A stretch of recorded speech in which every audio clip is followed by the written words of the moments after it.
I've just been to see Her Majesty the Queen earlier on, and she agreed to dissolve Parliament for an election. And I want you to know, of course, that I don't want an early election, and no one much wants to have an election in December, but we've got to the stage where we have no choice, because our Parliament is paralysed. It's been stuck in a rut for 3.5 years, and I'm afraid our MPs are just refusing time and again to deliver Brexit and honour the mandate of the people. I can tell you, I've got to the stage where I'd be wanting to chew my own tie in frustration, because in a sense we're so nearly there. We've got a deal, oven ready, by which we can leave the EU in just a few weeks. It's a great deal for this country. It delivers everything that I wanted when I campaigned for Brexit. We can not only take back control of our money, and yes, we'll be able to spend hundreds of millions every week on our priorities, such as the NHS. We can take back control of our borders with an Australian-style points-based system, so that we can attract the workers, from scientists to agricultural workers, that our economy actually needs. And we can take back control of our laws so that we can do things differently and better if we choose, from free ports to free trade deals, from banning the cruel live shipment of animals to cutting VAT on sanitary products. And we can leave the EU as one UK, whole and entire and perfect, as we promised. And so it's been frankly mind-boggling in the last few weeks to see how Parliament first voted to approve this deal and then voted for delay. And I'm afraid that it is clear that if Parliament had its way, then this country would not be leaving even on January the 31st. And that, of course, is bad for democracy. It's disastrous for trust in politics. Why should MPs decide that they can cancel the result of a referendum? I'm afraid I also think that this delay is now bad for the country and for the economy. And with every week that goes by, uncertainty is deterring people from hiring new staff, from buying new homes, from making new investments. And if we can get this deal over the line with a sensible majority government, we certainly can, then we can release that pent-up flood of investment. Hundreds of billions are waiting to pour into the UK, and we can inject a surge of confidence into our system.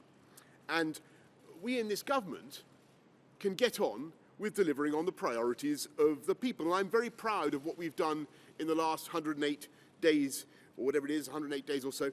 The biggest programme of NHS investment for a generation, lifting up funding of schools across the country. 40 new hospitals, by the way.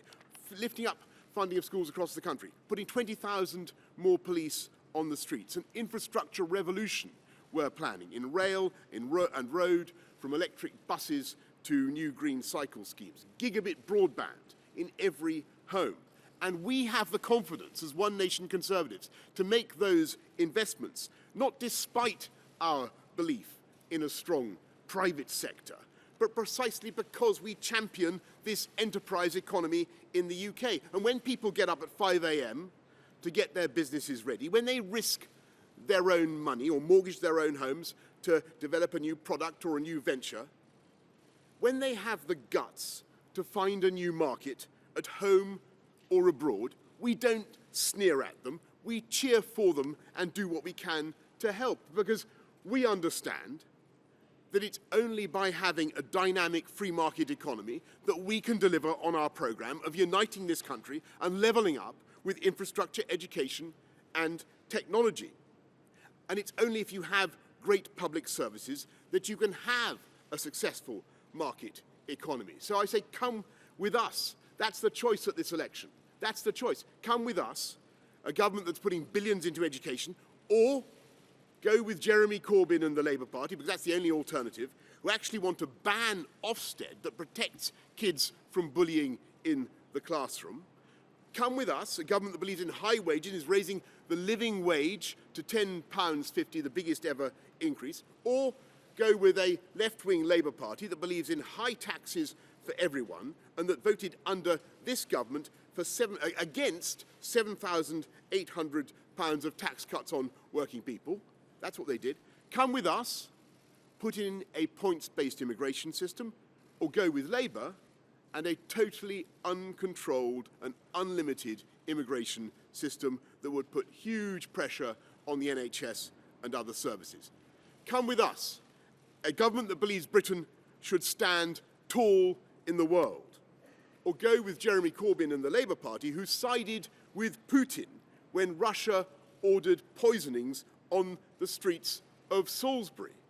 Come with us, get Brexit done, and take this country forward. Or, and this is the alternative next year, spend the whole of 2020 in a horror show of yet more dither and delay. Imagine waking up on Friday, December the 13th, and finding Corbyn at the head of his Technicolor yawn of a coalition.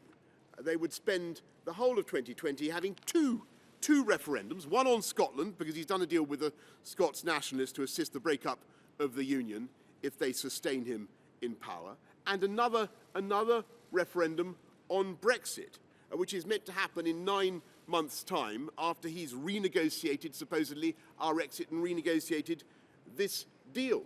And what is his plan for that renegotiation? What question would be put to the public? We don't know. What are the options? We don't know.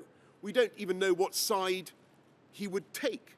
And we don't know what would happen if the result was either for Remain or for Leave. Best of three? Call it quits? We don't know.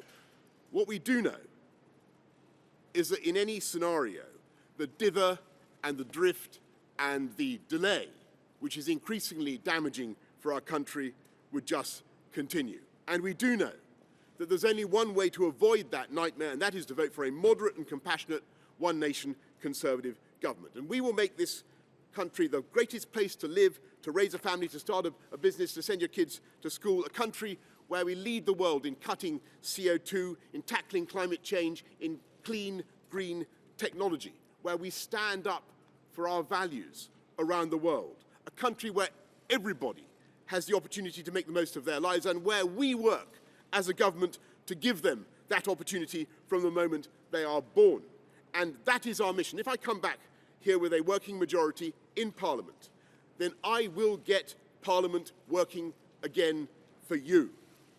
On day one of the new Parliament in December, we will start getting our deal through so we can get Brexit done in January and unleash this country's potential. We'll put uncertainty behind us.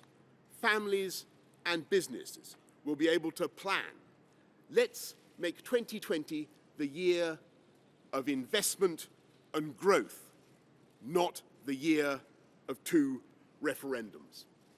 I want to thank everyone in the building behind me and across government for all the work, the wonderful work they've done over the last 3 months. I'm going out now to campaign across the whole country for those values and for that programme. I hope very much that you will support us. Let's get Brexit done and unleash the potential of the whole United Kingdom. Thank you very much. Thank you very much.